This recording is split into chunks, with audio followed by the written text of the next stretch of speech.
What's up, guys? Logan here with Logan Built. I just want to show you guys a cool little transmission that we just finished up here.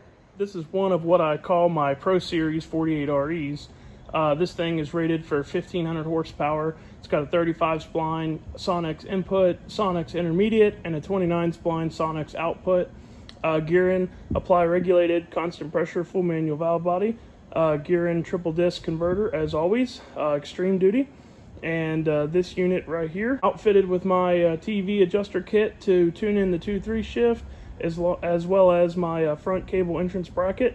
So this will be a nice little unit for a 670 truck coming up in the ODSS circuit. You can check out all of my transmission builds on my website, www.getloganbuilt.com. We have a range of options on there to suit anything from a daily driver to a full race build. So now, back to your video.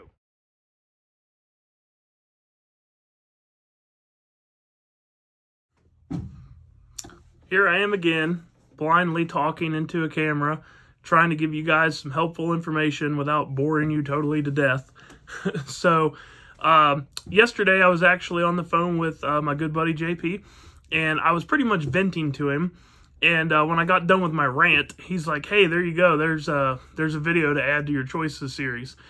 So a question that I get asked often from customers or potential customers is, how do I choose which company to do business with? Everybody is pretty competitively priced nowadays. A lot of companies are using seemingly of equal quality.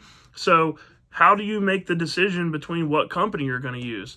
And I always tell people to make that decision based on customer service. If you can call a company and get them on the phone and they answer the questions that you have and they're nice to you, if they're responsive, if you don't get through to them the first time and they call you back, that means a lot to me usually. Sometimes that means more to me than getting a hold of them on the first time.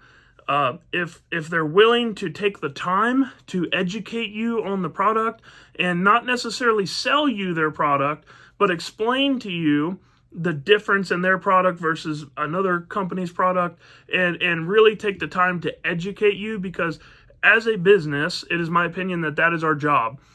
We are supposed to educate the customers. You're not supposed to sell the customer something. The product and education alone should sell itself.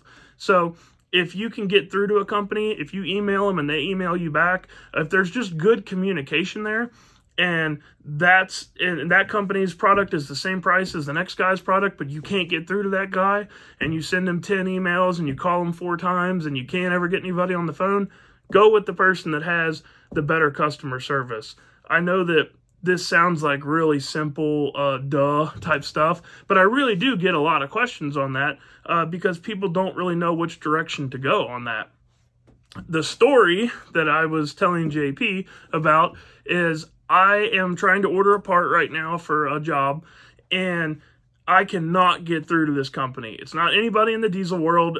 This is a big name race car company, race car part company, and I have tried to call them several times. I've left several different emails with several different people. Every time I do get a hold of somebody on the phone, they forward me to someone new, and it is just absolutely miserable. Just all I want to do is just order these parts. Like, I have all the information. I'm not even asking for questions. Like, I just need to order this stuff. And I can't get through to anybody. And it's like, man, if there was another option for this, I would be going with them, because I'm just so aggravated dealing with this company.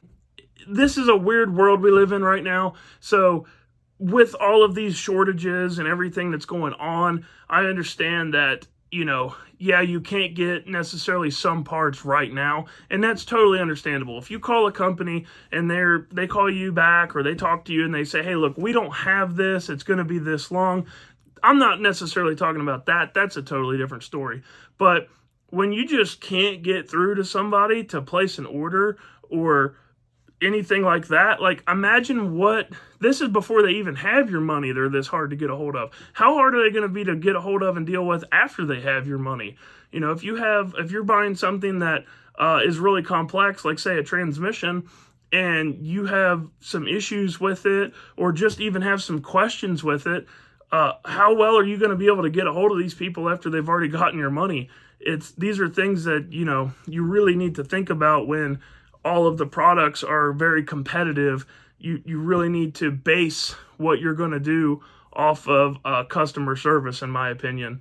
I know that I have absolutely gotten work from customer service, and I have absolutely heard of plenty of other companies out there that have gotten work or sold parts or whatever just solely based on customer service. So this seems like a really simple thing to talk about, but I feel like sometimes you just need to hear it from someone else to really make that decision. So this is just a little quick one.